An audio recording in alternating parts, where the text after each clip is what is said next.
ও, কি দিয়ে খাবা? মাছ দিয়ে আর শাক দিয়ে? তাই? তোমাকে খিদা পাইছে বেশি?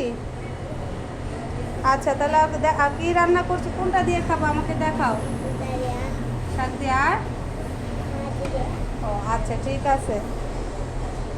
আমরা আজকে কি রান্না করেছি আপনাদেরকে দেখাবো। দেখেন আজকে যা যা রান্না করেছি, সামান্য কিছু রান্না তাড়াহুড়ো করেছি এবং মাছ আজকে কাটতে কাটতে অনেক সময় হয়ে গেছে, তাই আজকে যা রান্না করেছি আপনাদেরকে দেখাবো। দেখেন, কলমি শাক ভাজি করেছি। এটা হলো টাকি মাছটা হালকা একটু নরম ছিল, একটু টক দিয়ে লেবু পাতা দিয়ে কষিয়ে রান্না করেছি। শোল মাছটাকে ভেজে ভুনা করেছি। এটা হলো ধনেপাতা দিয়ে ডাল রান্না করেছি ঘন করে। দেখেন দেখেন আর করেছি এটা হলো ছোট ছোট পুঁটি মাছ ভাজা, আর আগে 2 পিস ইলিশ মাছ ছিল, আর সাদা ভাত। এ ছিল আজকের সামান্য আয়োজন। আজকে আমার ছেলে এ দিয়েই ভাত খাবে, সে বসে আছে ভাত খাওয়ার জন্য। আল্লাহ হাফেজ।